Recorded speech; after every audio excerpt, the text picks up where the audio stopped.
আসসালামু আলাইকুম। গত কয়েক মাস আগ থেকে ইভেন দো এখন পর্যন্ত ইউজড ফোনের মার্কেটের মধ্যে লো বাজেট ক্যাটাগরির মধ্যে পিক্সেল 5a অ্যান্ড পিক্সেল 5 এই ২ টা ফোন ছাড়া খুব বেশি একটা অপশনই ছিল না, পার্টিকুলারলি ক্যামেরা ক্যাটাগরির জন্য। অ্যান্ড এই দামের মধ্যে অনেককেই ক্যামেরার জন্য ইউজড ফোনের মার্কেটের মধ্যে যারা কিনা পিক্সেল প্রেমিক না, তাদেরকেও রেকমেন্ড করতে হইছে। কেননা এই দামের মধ্যে ইউজড ফোনের মধ্যে অন্য খুব বেশি একটা অপশন নেই বললেই চলে।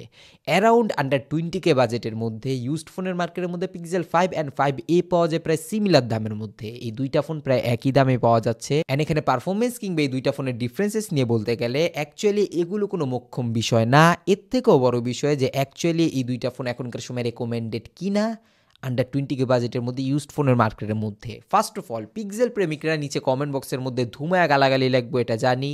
এটাকে রেকমেন্ড না করলে অ্যাকচুয়ালি, কিংবা এটার যদি একটা দুইটা খারাপ দিকও দেখা দেই, তাদের কাছে হাজারটা প্রমাণ আছে যে এই ফোনগুলোর মধ্যে কোনো সমস্যাই নেই তাদের মতো actually. But at the end আপনি মানেন কিংবা না মানেন, হয়তো বা এখনকার সময় শীতের দিনের জন্য আপনি অতটা বেশি ফিল করতে পারবেন না, কিন্তু ডিরেক্ট সানলাইটের মধ্যে এই ফোনগুলোকে ইউজ করতে নিলে যে পরিমাণ গরম হয়, আর এটাও খুব বেশি একটা কনসার্নের বিষয় না। কেননা এখনকার সময় প্রায় অনেক ফোনই গরম হয়, অ্যান্ড বাইরে ডিরেক্ট সানলাইটের মধ্যে অনেক ফোনের মধ্যেই ক্যামেরা ইউজ করা যায় না। এটা ম্যাক্সিমাম ফ্ল্যাগশিপ ফোনের মধ্যে আমরা দেখি। কিন্তু মাদারবোর্ড ডেড হয়ে যাওয়ার বিষয়টা আপনি কোনোভাবেই ব্যাকিং দিতে পারবেন না, সেটা আপনি যত বড়ই পিক্সেল লাভার হন না কেন।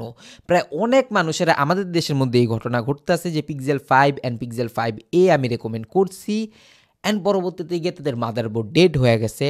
অ্যান্ড এর থেকেও বড় বিষয়, অনেকে সানলাইটের মধ্যে ইউজই করতে পারে না, ফোন এত বেশি গরম হয়ে যায়। অ্যান্ড ব্যাটারি ব্যাকআপের একটা বড় প্রবলেম তো থেকেই যায় পিক্সেলের ফোনগুলোর মধ্যে, বিশেষ করে পিক্সেল 5 অ্যান্ড 5a এর মধ্যে। হিটিং ইস্যুটা একটু সময়ের সাথে সাথে কমলেও এটা বাইরে গেলে যে হিটিংটা হয় সেটা এখনো অবধি যে খুব বেশি একটা সলভ হয়েছে ব্যাপারটা এরকম না। আর মাদারবোর্ড ডেড হয়ে যাওয়ার ইস্যুটা একটা বড় কনসার্নের বিষয়।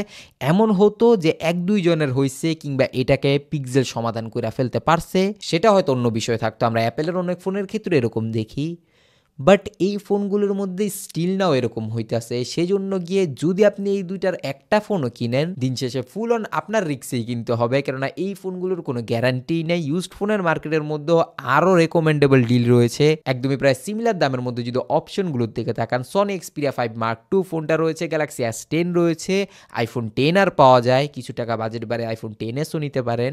অ্যান্ড এর থেকেও বড় বিষয়, গ্যালাক্সি S20 FE পাওয়া যেতেছে, অ্যান্ড আরও দুইটা ঝামেলাবিহীন ফোন পাওয়া যাইতেছে ইউজড ফোনের মার্কেটের মধ্যে প্রায় সিমিলার দামের মধ্যে। গ্যালাক্সি A82 ফোনটা, যেটার পারফরমেন্স বাজেট বিবেচনায় এই দুইটা ফোন থেকে অ্যাটলিস্ট অনেক গুণই ভালো। অ্যান্ড ক্যামেরার দিক দিয়েও যে খুব বেশি একটা বঞ্চিত হবেন ব্যাপারটা এরকম না। আই নো পিক্সেলের ফোনগুলো স্টিল ফটোগ্রাফির দিক দিয়ে অনেকটা এগিয়ে থাকে, বাট স্যামসাংয়ের ওপরও ওই রিস্কটা নেওয়া যায়। অ্যান্ড ক্যামেরার জন্য নিতে চাইলে গ্যালাক্সি S10 কিংবা আইফোন 10 রেকমেন্ডেড থাকবে আন্ডার 20K বাজেটের মধ্যে। বাট পিক্সেল 5 অ্যান্ড 5a এখনকার সময় এই motherboard dead issue, heating issue, plus আরও ইত্যাদি ইত্যাদি 69 ঝামেলার জন্য সেম প্রাইস পয়েন্টের মধ্যে যেই রকম পারফরমেন্স থাকুক না কেন কিংবা অন্য সব কনসার্নের বিষয় পরে, ক্যামেরার দিক দিয়ে যত মারাত্মক লেভেলের ক্যামেরা থাকুক না কেন কিংবা দামের দিক দিয়ে যতই লোভনীয় ডিল হোক না কেন, এখনকার সময়ে মাদারবোর্ড ডেড ইস্যুটা একটা বড় কনসার্নের বিষয়। মেজরলি এইসব ঝামেলার জন্য অ্যাকচুয়ালি রেকমেন্ড করার মতো না ইউজড ফোনের মার্কেটের মধ্যে বেসিক্যালি। নিচে সাবস্ক্রাইব বাটন যদি সাদা থাকে, অ্যাজ এ রিকোয়েস্ট ক্লিকে কালো করে বেল আইকনটা গল করে দিন। I'll catch you guys in the next video. আল্লাহ হাফেজ।